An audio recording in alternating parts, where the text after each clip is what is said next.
silakan untuk memasuki ruang tema salah sambil diiringi lagu dengan tidak.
Yang saya hormati Romo Kekli, Bapak Ibu saudara-saudari sedharma, salam dalam dharma, namo buddhaya.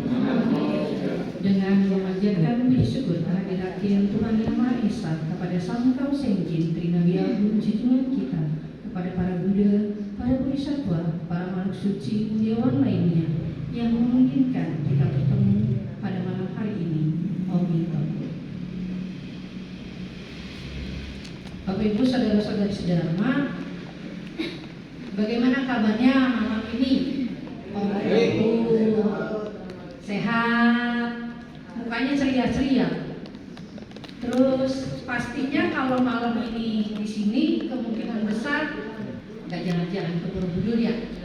Nah, nanti waisaknya di sini aja, ya. Nah, Bapak Ibu saudara-saudari sedharma, pertama-tama saya hari ini menyampaikan bahwa ini adalah karma pendukung yang baik buat saya. Karena harusnya kan saya jadwalnya bulan yang lalunya tukar jadwal sama Romo Bibit, masih nggak bisa.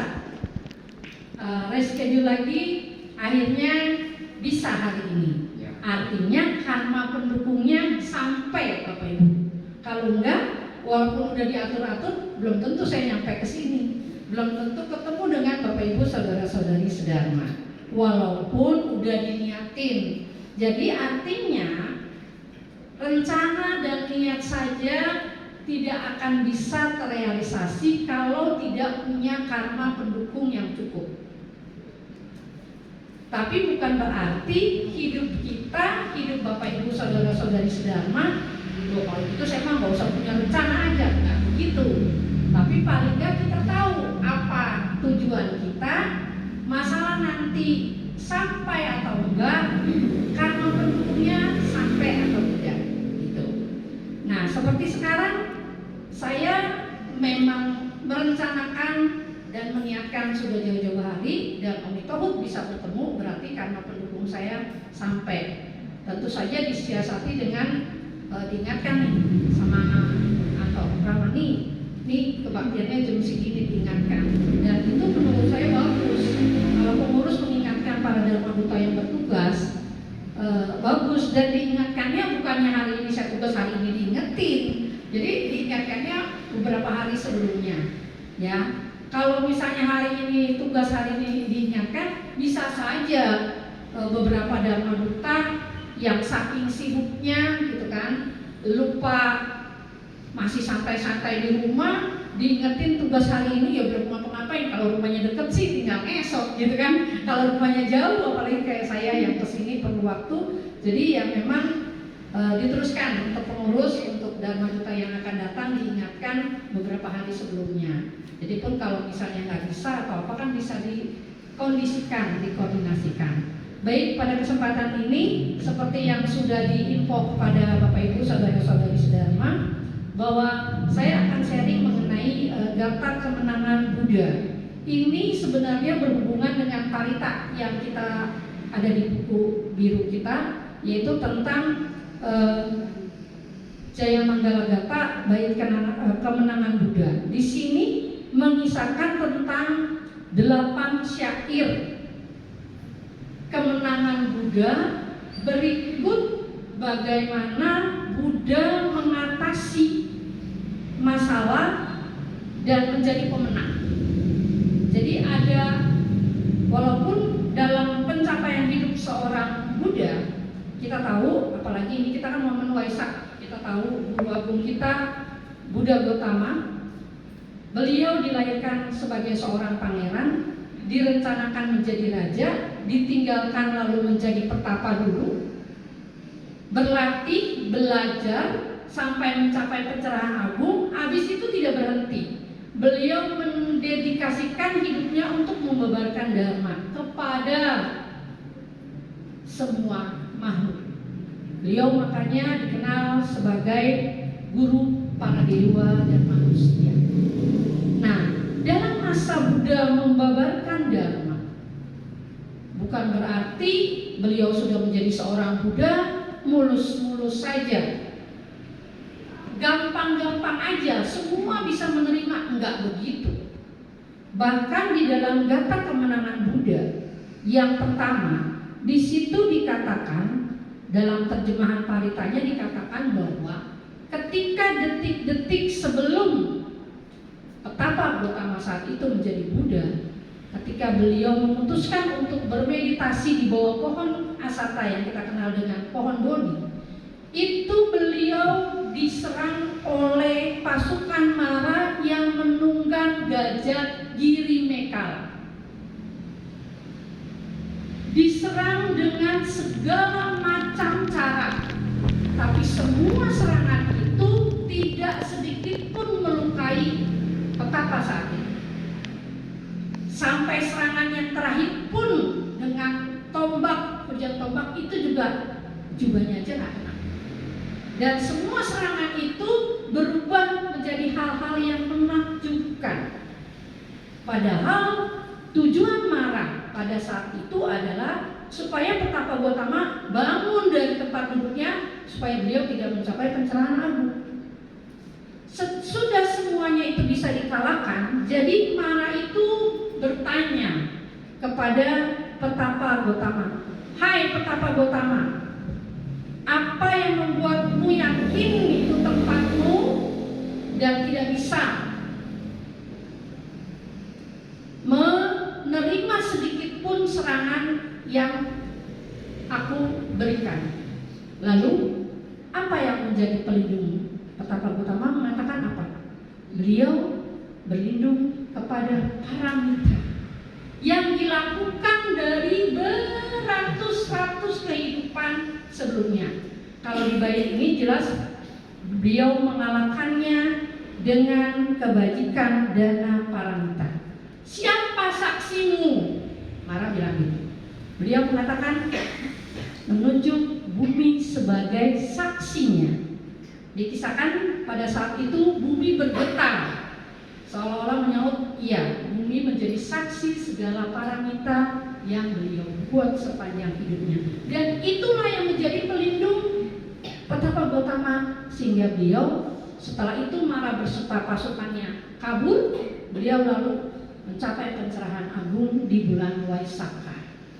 Jadi Bapak Ibu, dari bait pertama ini mengingatkan kepada kita bahwa ketika kita sebagai manusia biasa mempunyai masalah, entah di tempat kerja, entah di mana, yang pertama-tama yang bisa menolong kita tentu saja tidak lain tidak bukan dengan kekuatan dana paramita yang kita lakukan di kehidupan atau perbuatan-perbuatan sebelumnya yang mengkondisikan berbuat saat itu. Karena apa? Banyak masalah yang bisa kita selesaikan, bahkan kita bisa membantu orang kalau kita melakukan kerelaan dengan memberi. Lalu dalam ikatan perdagangan ada salah satu contoh. Coba ibu-ibu yang suka pasar kan ibu-ibu ya, bapak-bapak jarang ke pasar nih. Makanya saya contohnya ibu-ibu ya. Coba kita kalau pasar perhatikan. Kalau kita ke pasar, ini sih bukan ke mall, ke pasar, pasti disediakan blok khusus kan. Yang blok ini yang sayur-sayur semua. Ya kan? Kalau blok ini perabot semua gitu. Jadi kalau misalnya kita mau beli apa, kita tinggal lihat ada bloknya, blok ini daging semua gitu. Nah, itu sesungguhnya Ibu Bapak, para pedagang di situ sebenarnya walaupun dagangnya sendiri-sendiri, tapi ada saatnya mereka tuh saling membantu. Contoh yang paling gampang tuh dekat rumah saya. Siapa yang tahu di daerah Jelambar Pajar dekat rumah saya itu terkenal dengan agen bakso, itu banyak tuh yang jual berderet. Jualannya sama.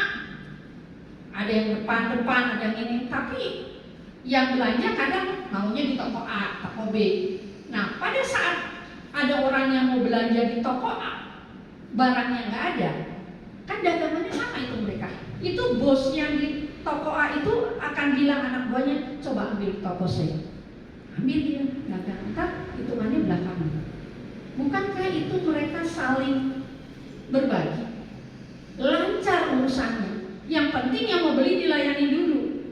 Dan kita itu contoh kalau di depan rumah saya, kita juga ibu-ibu coba perhatiin. Kalau kita misalnya beli apa, mau beli apa? Oh nggak ada. Saya pernah satu hari ke pasar, beli apa perabot. Oh tunggu dulu. Padahal saya jelas-jelas saya lihat stok dia nggak ada. Dia suruh anak buahnya pergi ke toko perabot yang lain bahwa ini ada barangnya. Saya bayarnya sama dia, ambilnya di toko yang lain. Berarti itu bisa mengatasi masalah kalau orang mau murah hati, Bapak Ibu Saudara. Jangan terlalu pelit jadi orang. Semakin kita pelit, semakin susah rezeki datang. Karena kalau kita pegang terus itu yang namanya materi, kita kumpulin sedemikian rupa, kita atur. Kalau waktunya dia keluar mah nggak kebendung keluar juga, benar nggak Bapak Ibu? Nggak ada yang tahu. Kita udah rencanain buat apa? Kalau waktunya dia harus keluar, kita mau itu juga ya nggak bisa. Jadi yang paling baik adalah jangan jadi orang yang pelit. Latihlah melakukan kebaikan dengan berdana sampai dananya bisa disebut dana paramita. Sebenarnya paramita itu kan kebajikan luhur, bukan dana yang sembarang dana. yang sering kita lakukan dengan keleraan, dengan hati senang, dan kita tahu sebenarnya pada saat itu kita sedang berusaha buat menolong kita, bukan buat orang lain. Begitu. Nah, itu cara Buddha mendapatkan kemenangan. Jadi makanya di bait itu palitannya berdasarkan kesunyatan ini, semoga kemenangan yang menggembirakan ada padamu. Diingatkan kita, jangan pelit-pelit ya Bapak Ibu. Oh, gak bisa Ramani, gak tahu aja, apalagi sekarang ekonomi sulit, masa saya suruh berdana? Kan gak disuruh berdana sebanyak-banyaknya. Berdanalah sesuai kemampuan. Jadi pastinya semua orang mampu, saya yakin. Dan kemampuan orang tidak sama, tapi bukan berarti tidak bisa berbagi. Begitu. Lalu di dalam cerita yang kedua, ketika Buddha mendapat serangan dari Yaka Awalaka yang dengan berengis itu, Buddha menaklukkannya dengan apa? Dengan kesabaran. Bapak Ibu, dari sini kita bisa mengambil contoh bahwa dalam kehidupan kita sehari-hari ada masalah apapun yang datang, kadang-kadang belum tentu masalah kita bisa selesaikan dengan uang. Tapi kita perlu bersabar lebih banyak, lebih lama. Karena mungkin saja waktu yang akan membantu menyelesaikan masalah kita. Karena kita harus yakin ajaran guru agung kita, segala sesuatu yang berkondisi adalah tidak kekal. Jadi nggak mungkin lah ada orang yang kita merasa bilang, dia mah terus-terusan menderita. Masa iya sih? Kan bumi berputar, roda berputar. Cuma masalahnya Bapak Ibu saudara-saudari sedharma, muternya itu cepat apa lama? Begitu. Artinya tergantung karena mendukung balik lagi, tapi muter. Itu pasti kenyataan orang semuanya. Contoh deh kenyataan kehidupan kita. Siapa di sini yang gak senang disebut mukanya awet muda? Rasanya kalau dia bilang kita mukanya awet muda, kita seneng banget ya dulu. Berarti kita kelihatan muda nih, nggak sesuai sama umur kita, gitu kan? Tapi walaupun orang bilang mukanya awet muda, tetap aja nggak bisa kita pungkiri kenyataan bahwa dari tahun ke tahun kita bertambah tua. Lalu apa yang dikhawatirin? Berarti apa Bapak Ibu saudara-saudari sekalian? Orang kita tua bareng-bareng kok. Jadi kenapa khawatir? Bener nggak? Emang bisa saya tua sendiri? Bapak Ibu nggak tua. Orang setiap tahun kita ulang tahun umurnya nambah. Nah, berarti itu adalah satu kenyataan bahwa segala sesuatu yang berkondisi tidak kekal. Ketika kita mendapat masalah, sudah kita berusaha, walaupun kita mapan secara ekonomi, kalau itu belum ketemu jalannya, jalan satu-satunya kita harus bersabar. Yakin ini pun akan berlalu. Begitu. Jadi apapun yang datang akan berlalu, termasuk kebahagiaan kita. Walaupun kita maunya bahagia terus, ada di sini yang mau menderita, nggak ada. Tapi kemungkinan kebahagiaan kita pun bisa berlalu. Jadi itu dengan patokan itu, jadi apapun yang datang, kalau kita sudah usaha yang benar, sesuai dengan dharma, jalan satu-satunya kita bersabar. Berdasarkan kenyataan ini, semoga kemenangan ada pada kita. Gitu. Lalu di dalam bait ketiga, di situ dikatakan ketika Buddha mendapat serangan dari Gajah Nalagiri. Sebenarnya ini kalau Gajah Nalagiri itu adalah dikisahkan itu gajah kerajaan yang pada zaman itu kalau ada orang-orang yang melakukan perbuatan yang salah itu dihukumnya pakai gajah. Jadi orangnya dipendem terus ada kepalanya doang, nanti kepalanya bisa diinjak gajah. Tapi Gajah Nalagiri yang pada saat itu menyerang Buddha sebenarnya itu direncanakan oleh Dewa Data yang iri sama Buddha, mencari cara bagaimana supaya Buddha diserang sama gajah Nalagiri. Tapi gajahnya sebelum dilepas untuk menyerang Buddha dikasih minum ciu. Bapak Ibu tahu ciu? Arak. Lah, tahu kan kalau orang mabok ada kesadarannya nggak? Kagak. Lah gajah udah kagak dikasih makan, dikasihnya arak. Udah dikasih arak, dilepas, diarahkan ke tempat jalan yang akan dilewati Buddha. Tentu saja siswa-siswa Buddha nggak rela. Jadi ada Biku Ananda yang menghalangi, Buddha jangan lewat situ, biar aja. Tapi Buddha bilang nggak apa-apa. Dengan apa Buddha mengalahkannya? Buddha mengalahkannya dengan percikan cinta kasih. Jadi itu gajah yang ngamuk dari jauh, Bapak Ibu, mau nyeruduk Buddha karena Buddha memancarkan pancaran percikan cinta kasih. Makin dekat, gajahnya bukan makin beringas, makin pelan jalannya. Begitu sampai di depan Buddha, gajahnya malah bernamaskara di depan Buddha. Siapa yang udah pernah lihat gambar ada gajah yang namaskara di depan Buddha? Itu cerita tentang gajah Nalagiri. Jadi artinya ini mengingatkan kita, kalau Buddha aja bisa mengalahkan gajah yang ngamuk karena dikasih arak dengan percikan cinta kasih, kita bisa menjadikan Buddha sebagai teladan bahwa ketika kita mendapat masalah pun, kalau sudah tidak ada jalan keluarnya, yang paling gampang adalah kita mencoba memancarkan cinta kasih. Emang kita bisa kuat kayak Buddha? Mungkin ada pikiran gitu ya, kan saya nggak kayak Buddha bisa memancarin cinta kasih kayak gitu. Ya, paling tidak dengan hati yang tulus kita mengucapkan semoga semua berbahagia. Semoga semua berbahagia. Karena kalau ada orang-orang semua bahagia, nggak mungkin punya keinginan buat menyakiti dan melukai orang lain. Orang yang sedang bahagia mana punya kemampuan dan keinginan untuk membuat orang lain celaka. Nah, Bapak Ibu, ini bisa kita jadikan contoh teladan buat kita.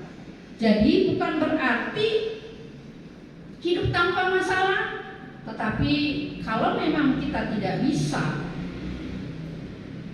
bukan berarti kita harus melawan dengan kekuatan. Belum tentu kita juga kuat melawan atau menolak kenyataan ketika kita mendapatkan suatu masalah. Karena yang namanya hidup tidak mungkin tidak ada masalah, kecuali Pegadaian, menyelesaikan masalah tanpa masalah. Itu slogannya Pegadaian. Nah, Bapak Ibu, yang selanjutnya ketika Gata kemenangan yang keempat, pada saat Buddha mendapatkan serangan cerita tentang Angulimala. Kita tahu cerita Angulimala itu, kita dengarnya itu julukannya bahasa Indonesia si kalung jari. Rencananya dia akan membunuh, lalu yang dibunuh jarinya dipotong, dihitung sampai 1000 untuk memenuhi permintaan gurunya. Sebenarnya kalau di cerita-cerita yang saya baca Bapak Ibu, itu yang dibunuh sebenarnya udah lebih dari 1000. Cuma waktu pertama dibunuh dipotong, ditaruh, kagak dibikin kalung. Bapak Ibu, kan ada jenis burung-burung pemakan bangkai ya, yang kalau ada itu diambil. Nah, orang dipotong dia udah susah-susah diambil. Jadi dia berpikir ternyata Angulimala ini memang orang cerdas, karena dia memang karena difitnah sama teman-temannya, karena dia kesayangan guru. Jadi bagaimana caranya gitu. Jadi dialah seperti orang jahat sebenarnya memenuhi permintaan gurunya supaya potong orang, supaya buktiin sampai 1000. Jadi karena dia pikir kalau ditaruh nanti dimakan bangkai lagi, jadi dipotong jarinya, diambil kayak seutas, dimasukin, dikalungin. Kan kalau dikalungin kan nggak mungkin diambil. Ya, jadi makanya terkenalnya namanya Angulimala si kalung jari. Jadi dipisahkan pada saat itu, ketika dia sudah mengumpulkan 999, satu lagi 1000, ya kan? Ketika satu lagi 1000, Bapak Ibu, kan udah terkenal kekejamannya. Jadi orang nggak mungkin lewat situ. Kalau lewat situ nanti dibunuh kan, udah takut. Sementara dianya udah nafsu, wah satu lagi nih, gitu kan? Yang dilihat ibunya. Lah kalau orang udah gelap, nah nggak kelihatan ya, namanya gelap. Jadi dia berpikir mau ibunya kan mau siapa, pokoknya yang penting habis ini dia selesai. Buddha tahu ketika seseorang membunuh ibu, karma buruknya amat sangat besar. Jadi dengan rasa welas aslinya Buddha mencegah bagaimana supaya Angulimala nggak berbunuh ibunya. Jadi dia menampakkan dirinya dengan kekuatannya, kelihatan lewat di depan Angulimala. Nah Angulimala lihat, wah ini ada petapa nih.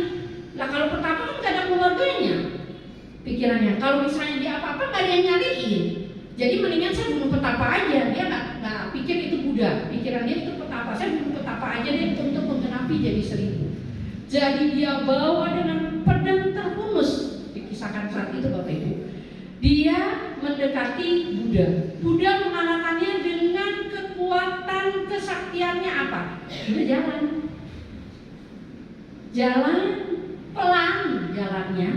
Tapi Angulimala itu mengejar Buddha sampai lari ngos-ngosan, tetap sambil bawa pedang. Jadi saking Buddhanya jalan pelan, tapi kenapa dia lari-lari nggak kejar? Apa? Bukan karena kesaktian. Jadi Angulimala sambil bawa-bawa itu dia bilang, petapa berhenti, petapa berhenti, saya udah nggak sanggup ngejarnya. Buddha bilang apa? Angulimala, saya sudah berhenti. Angulimala bilang, kan kalau petapa mungkin bohong ya. Orang dia masih jalan begitu, kenapa dia bilang udah berhenti? Petapa, bagaimana kamu bilang sudah berhenti sementara saya mengejar kamu aja tidak bisa? Jadi Buddha bilang apa? Wahai Angulimala, saya benaran sudah berhenti. Saya berhenti menyakiti makhluk lain. Saya berhenti untuk melakukan perbuatan buruk dengan membuat atau membunuh makhluk hidup.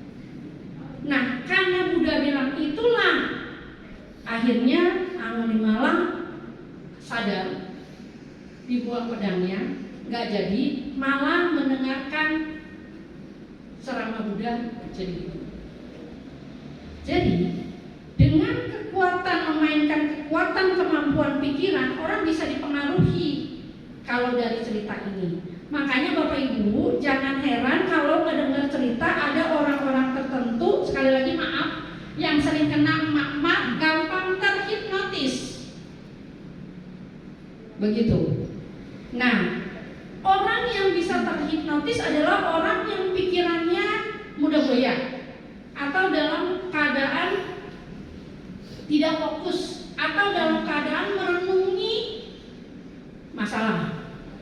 Jadi makanya dikisahkan untuk orang-orang yang suka sering ngelamun, yang tidak berlatih berkesadaran menurut ajaran Buddha, Guru Agung kita, itu paling mudah dipengaruhi. Karena kalau orang udah dipengaruhi, banyak cerita kenapa kok seperti nggak masuk akal. Orang ketemunya di pasar cuma dicolek, udah lama nggak ketemu, padahal nggak kenal aja terus bisa ngikut. Terus dia udah itu bisa dibawa ke rumahnya, dikasih itu, kalau bukan dipengaruhi pikirannya apa?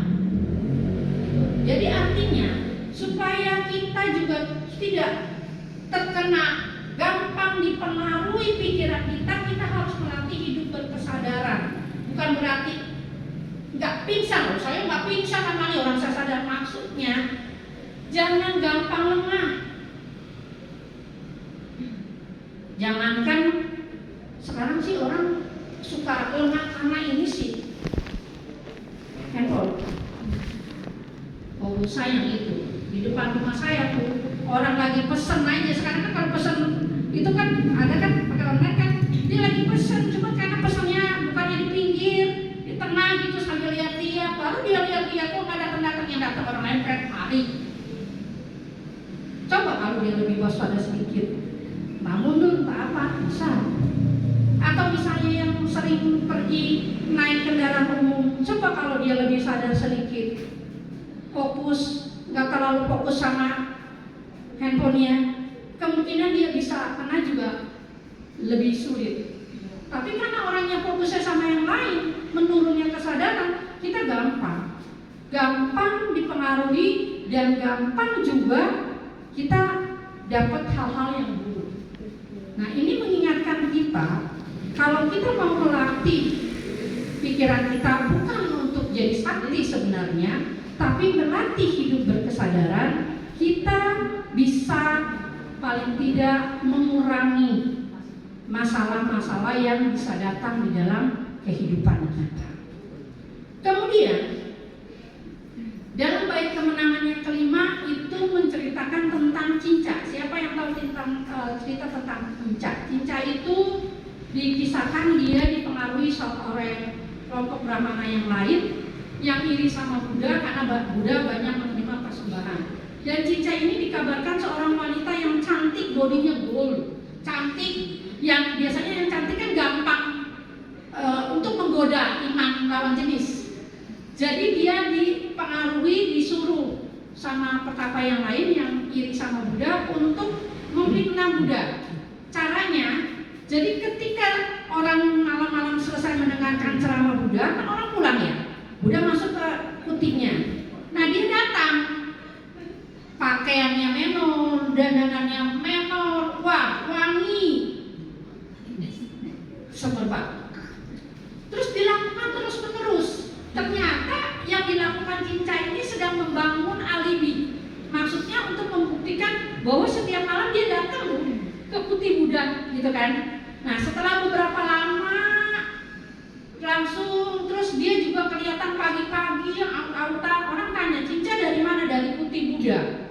Terus dia ngomong berulang-ulang sampai setelah kejadiannya berulang-ulang beberapa bulan kemudian, suatu ketika Buddha sedang membabarkan dharma di depan orang, cinca datang dengan perutnya yang melendung. Petapa, kamu harus bertanggung jawab atas perbuatanmu. Buddha difitnah, marah nggak? Kagak. Buddha tidak marah. Buddha cuma dengan ketenangannya cuma bilang, hai cinca, cuma kamu dan saya yang tahu kebenarannya. Bapak Ibu paham maksudnya? Jadi ketika orang lain memfitnah, kalau itu memang tidak dilakukan, tidak ada kata untuk berkelit, nggak ada saksi kan? Sedangkan dia nggak bisa bilang, oh iya karena tiap malam ke kuti Buddha pagi-pagi kan, orang bilang oh iya benar. Jadi nggak marah-marah, cuma bilang cuma kamu dan saya yang tahu kebenarannya. Buddha cuma ngomong gitu. Yang marah siapa? Dewa. Terus apa? Kirim itu penyerupai tikus kecil. Ternyata cincanya pura-pura hamil apa? Pakai kayu di dalamnya diikat. Wah, supaya yakin benar. Kakinya juga dipukul-pukul. Nah, kalau orang hamil udah bulannya biasanya kakinya bengkak. Dipukul kelihatannya bengkak kan? Dewanya marah, ikatannya digigit, kayunya jatuh. Wah, sebenarnya wah bohong itu. Kayu dalamnya. Setelah itu cincanya kan malu, keluarlah. Begitu keluar dari area ketemu tanah, bumi terbelah. Masuklah cinca. Jitbok hidup-hidup. Kubur hidup-hidup sama bumi. Bapak Ibu. Jadi ketika dalam hidup kita ada 1-2 orang yang kita memang tidak melakukan hal-hal yang salah, buat apa capek-capek menjelasin panjang lebar dalam kalau orang udah gak suka sama kita, mau kita jelasin gimana pun di mata dia kita jelek, kita salah. Jadi artinya ya udah, kalau memang kita tidak melakukan, dengan penuh tanggung jawab kita akan mengatakan ya cuma kamu dan saya yang tahu benar apa enggak beritanya. Salahnya kamu apa saya? Bukan dengan marah-marah, besok gua balas. Kalau itu kita lakukan, kita membuka lagi bibit-bibit karma buruk. Bukankah Guru Agung kita mengatakan Semua yang datang kepada kita adalah hasil perbuatan kita. Jadi ketika ada orang yang menurut kita tidak melakukan kesalahan, terus dia menuduh kepada kita, alih-alih kita ikut marah terus jadi ribut, apalagi bulet, mendingan kita cukup mengatakan ya. Kalau kita tidak punya keberanian, ya kita diam aja. Kita menerima, oh ini waktunya karma buruk saya berbuat. Tetapi saya dengan tanggung jawab mengatakan saya tidak melakukan itu. Bukan berarti juga kabur, lari dari masalah. Kenapa kita mesti takut kalau itu bukan dari kita? Katakan dengan terus terang. Terus kalau orang nggak percaya, waktu yang akan membuktikan. Kalau memang kita benar, dengan sendirinya waktu akan membuktikan kebenaran itu. Mungkin cuma perlu waktu, Bapak Ibu, perlu sabar. Tapi kalau memang kita tidak melakukan, kenapa kita merasa sedih? Kenapa kita merasa takut?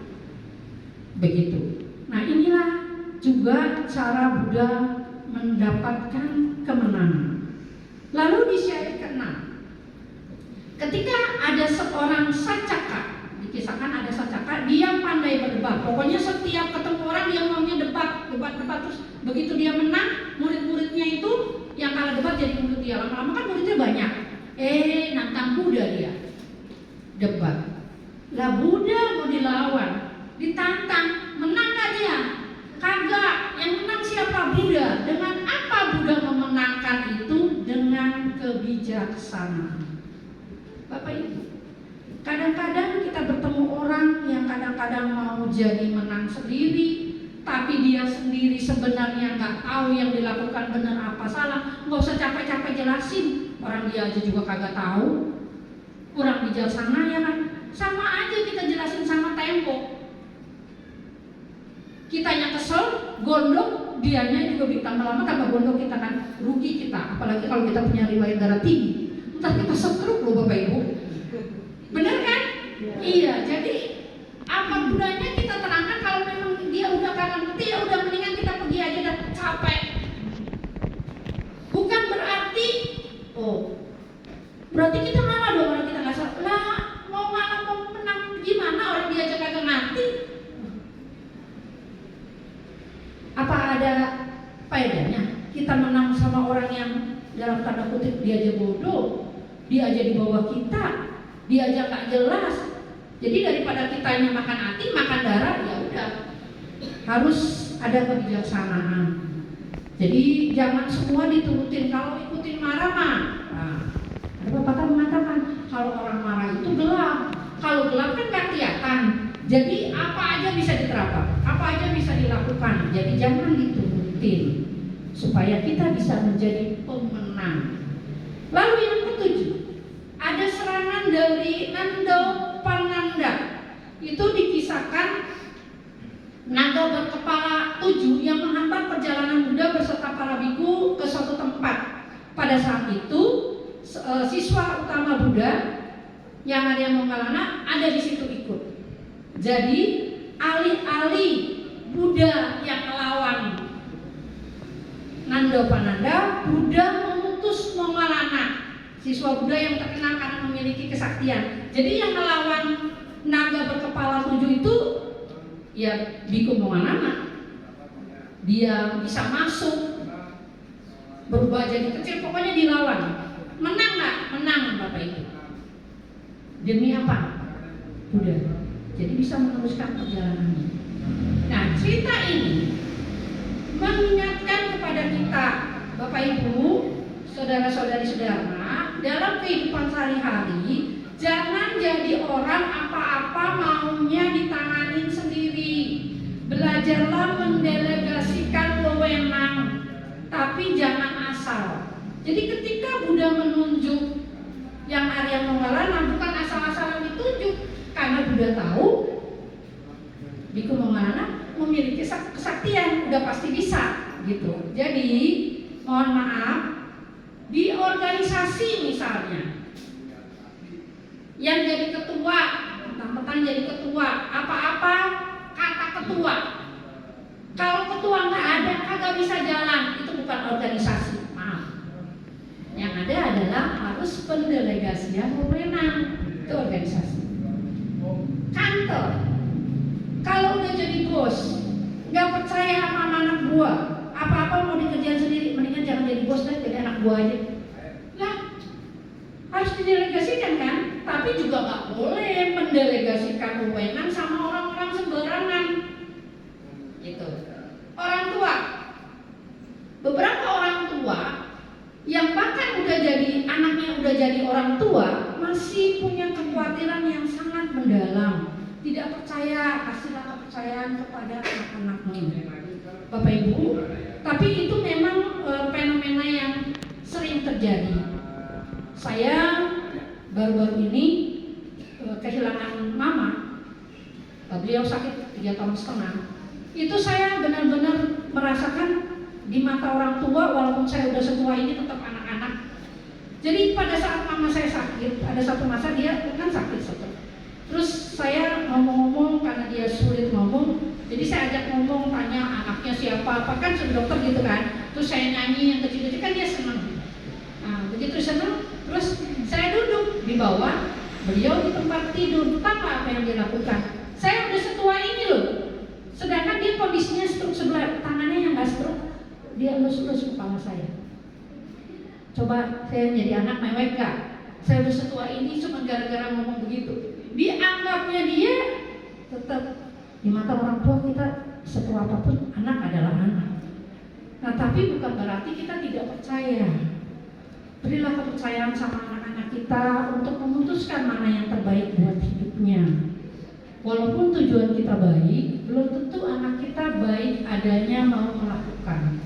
Jangan sampai ada satu cerita benar-benar yang mengatakan seorang anak yang sekolah, bahkan buat sekolah pun dipilih jurusannya oleh orang tuanya, sedangkan dia nggak mau. Tapi sebagai menunjukkan kalau dia juga nggak bisa apa-apa, jadi dia sekolah lah. Begitu dia lulus, dapat ijazah, dikasihlah ke orang tuanya ijazahnya. Udah ya, Pak, saya udah lulus, ini ijazahnya. Berarti saya sudah memenuhi keinginan. Sekarang saya bebas, anaknya pergi. Bukankah itu menyedihkan? Jadi belajarlah merelakan dengan pendelegasian dan memberikan kepercayaan. Ya, tentu saja orang tua kepercayaan ada batasnya, tapi jangan juga terlalu dikekang. Jangan sekarang, jangan sampai nanti, mohon maaf, ketika kita punya anak cucu, ada anak cucu kita yang sakit hati sama orang tuanya. Kan banyak cerita begitu kan? Anak cucu sakit hati sama orang tuanya karena merasa ditekan dalam tanda kutip, padahal orang tuanya berpikirannya baik. Tidak dipercaya, Bapak Ibu. Kalau zaman sekarang memang beda sama zaman dulu. Jadi dari kisah ini mengingatkan kita perlunya kita juga memberikan kepercayaan, pendelegasian wewenang kepada orang-orang di sekeliling kita, tentu saja dengan pemantauan dengan cara-cara yang benar. Gitu. Lalu yang selanjutnya, Buddha meluruskan pandangan yang salah kepada seorang Brahma Baka. Brahma Baka ini seorang Brahma yang menganggap dirinya itu kekal, jadi selamanya dia akan jadi Brahma. Terus dia juga pencipta. Dengan apa Buddha mengalahkannya? Buddha mengalahkannya dengan pengetahuan. Salah pandanganmu Brahma Baka. Kalau kamu bilang kamu kekal, orang saya aja tahu sebelum kamu lahir di alam Brahma, dulu kamu pernah lahir di mana. Ini sementara. Jadi Bapak Ibu, tidak ada yang bisa disombongkan. Lalu bagaimana untuk mengalahkan orang yang sombong kayak gitu? Buddha mengalahkannya dengan pengetahuan. Jadi Buddha bilang, kamu bilang kamu kekal, kamu bilang selamanya, kamu bilang penguasa. Orang saya tahu kok dulu sebelum kamu lahir di alam Brahma, kamu jadi apa? Nah memang Buddha kan punya kemampuan batin. Dia tahu melihat kehidupan sebelumnya. Jadi intinya, ketika kita menghadapi orang-orang yang sombong, yang mengatakan tahu supaya kita juga berpengetahuan, punya ilmu. Lah kalau kita sendiri nggak tahu apa-apa, kita melawan-lawan, yang ada kita akan dipermalukan. Orang kita juga tahu apa-apa, gitu ya Bapak Ibu. Jadi artinya, harus tahu batas. Ada hal-hal yang tidak bisa kita, memang di luar kendali kita, tidak bisa juga menurut kita sebagaimana karena keterbatasan kita. Tapi kalau mau, ya kita harus punya pengetahuan. Bapak Ibu, 8 syair kemenangan Buddha ini patut kita baca, maknain artinya dan direnungkan dalam kehidupan kita sehari-hari. Semoga ini bisa menjadi contoh buat kita, bahwa seorang Buddha yang mencapai pencerahan agung pun bisa menemui masalah dalam pelayanannya beliau membabarkan dharma, tapi semuanya itu bisa dikalahkan ketika beliau punya parang, ketika beliau mengedepankan kesabaran, ketika beliau mengembangkan cinta kasih, ketika beliau menggunakan kemampuan saktinya, kekuatan pikirannya, dan dengan penuh tanggung jawab mengatakan, saya berani bilang saya tidak salah. Dan dengan itu juga dia juga bisa mengkomunikasikan, bilang itu, mengalahkan si Caca, dia komunikasi lewat orang pintar, dilawan, dijelaskan, akhirnya menang. Perlu komunikasi supaya nggak ada salah paham. Lalu kita juga perlu kerelaan hati, mendelegasikan wewenang, entah di organisasi, entah di tempat tugas, entah di mana. Saya nggak bisa percaya orang, repot kalau kita nggak percaya orang lain. Orang hidup kita aja kita nggak bisa sendiri. Benar ada Bapak Ibu, kita nggak bisa sendiri, kita tetap perlu orang lain. Sekaya apapun kita, sepintar apapun kita, dan kita juga perlu membekali kita dengan pengetahuan supaya nggak jadi orang yang bodoh-bodoh amat. Terus kalau kita merasa kita nggak punya kemampuan, ngapain? Kita mau cari mati. Kita mengakui lah bagaimana kemampuan kita yang tahu kan Bapak Ibu. Kita bisa bohongin orang, benar? Tapi kita tidak bisa bohongin diri kita sendiri. Kan kita tahu kemampuan kita seperti apa. Begitu. Nah, khusus untuk mengenai bahwa tidak ada yang bisa disombongkan walaupun kita bisa. Saya mengalaminya sendiri Bapak Ibu. Saya itu pandita pelayanan umat juga. Romo Kennedy mungkin pernah merasakan kalau jadi pandita kita pelayanan apalagi buka seolah-olah pandita tahu semua ya. Begitu ya Romo. Ada yang umat yang apa aja ditanya. Padahal kita mah pandita datang khususnya perkampungan biasanya kan cuma untuk pimpin panita yang Romo ya. Kadang ditanya kayak kita tokong aja gitu kan. Ini ditanya, ono ditanya. Ya mau nggak mau ya kita belajar sedikit supaya paling nggak kita bisa kasih pengertian lah, membantu. Itu sering saya lakukan Bapak Ibu. Tapi ketika kemarin mama nggak ada, ini nih blank semua. Karena apa? Ada emosi kita terlibat di dalamnya kan, secara emosional. Mana saya bisa ingat semua? Saya lupa, apapun saya lupa. Biasanya dulu orang nanya, oh iya sebaiknya begini, harusnya apa lagi ya? Saya punya kakak baik, anak saya ingetin, udah mama tinggal ngomong aja apa yang gimana, nanti saya catat. Ntar saya yang ingetin, ntar saya bantuin bagi tugas. Mama ngomong aja biasanya gimana, wah saya ngomong anak saya catat. Kalau enggak, apa itu? Apa yang bisa kita sombongin? Kalau kita yang ngalamin sendiri, sama orang lain beda. Karena kita terlibat secara emosi. Karena kita pada saat itu sedang terguncang juga. Mungkin apa yang kita tahu lupa semua. Bisa. Jadi apa yang bisa kita sombongkan? Gak ada. Kita tidak bisa punya sendiri. Terus ada yang merasa, oh saya kaya, saya bisa sombong. Kamu kaya pun nanti ketika dibom, kekayaan kamu gak bisa dibawa. Anakmu bisa bawain apa peti yang bagus, emangnya kamu bisa. Nanti kalau mau dikubur, ya tanah yang nikmatin. Kalau mau dikremasi, api yang ngabisin. memang kalau cukup secara finansial, paling enggak anak-anaknya nggak pusing, ya kan? Segala sesuatu kan memang perlu biaya, tapi jangan terlalu mendewakan, maksud saya begitu. Itu memang jelas. Tapi kalau kita terlalu mendewakan, selalu merasa nggak ada Bapak Ibu, apa yang bisa disombongkan dari kita? Orang waktu kita belum lahir aja kita bergantung sama mama di dalam kandungan. Ketika kita mau lahirin, mama cari, kalau punya duit cari dokter yang paling bagus, kalau nggak punya duit ke bidan, kalau yang nggak punya duit lagi ke dukun. Nggak bisa sendiri kan? Iya. Nanti kita sudah meninggal, kita nggak bisa jemput sendiri. Kita perlu orang lain. Jadi artinya ketika kita berinteraksi dengan siapapun, yang harus kita pahami adalah apapun yang datang, ini pun akan berlalu. Kalau saya tidak bisa melewatinya, tapi saya yakin itu satu, ini pun akan berlalu. Semoga dengan apapun yang datang tidak mengurangi niat dan tindakan saya untuk melakukan, mengumpulkan bibit-bibit kebaikan. Karena itulah yang akan menjadi karma-karma pendukung kita melanjutkan kehidupan kita di yang selanjutnya dan selanjutnya.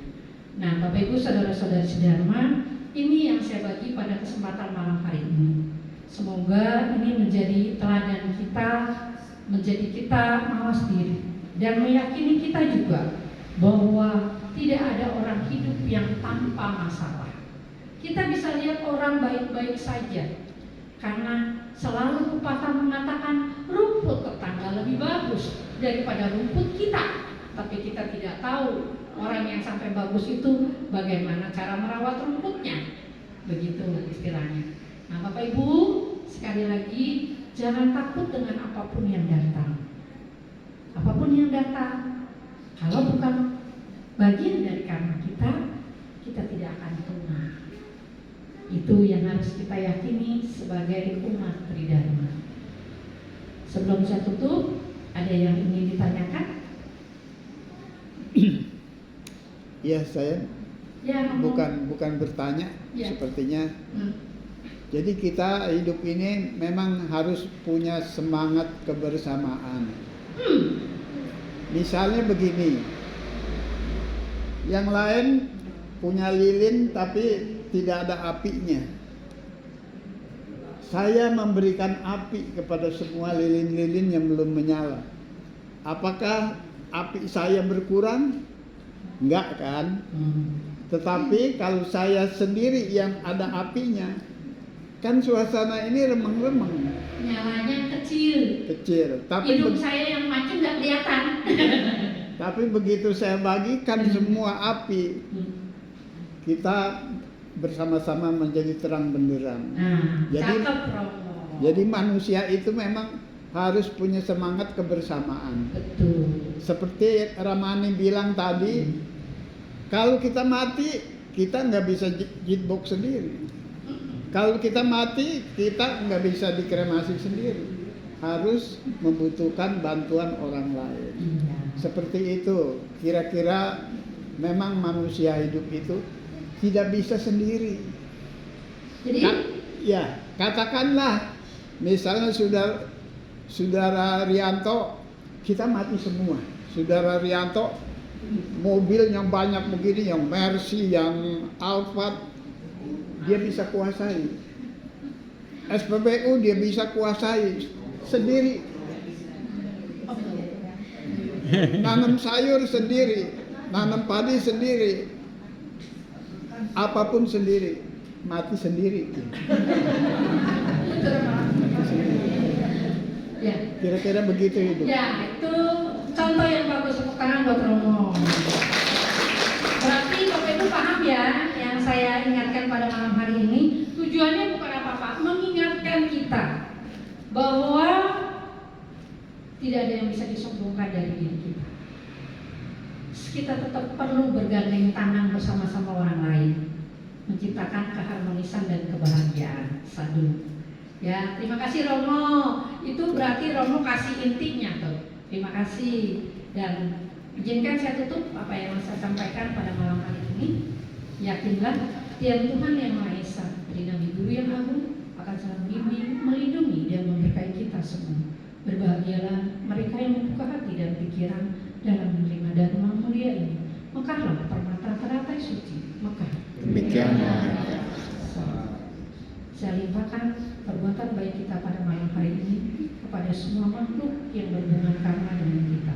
Semoga semua makhluk hidup berbahagia. Sadhu, sadhu.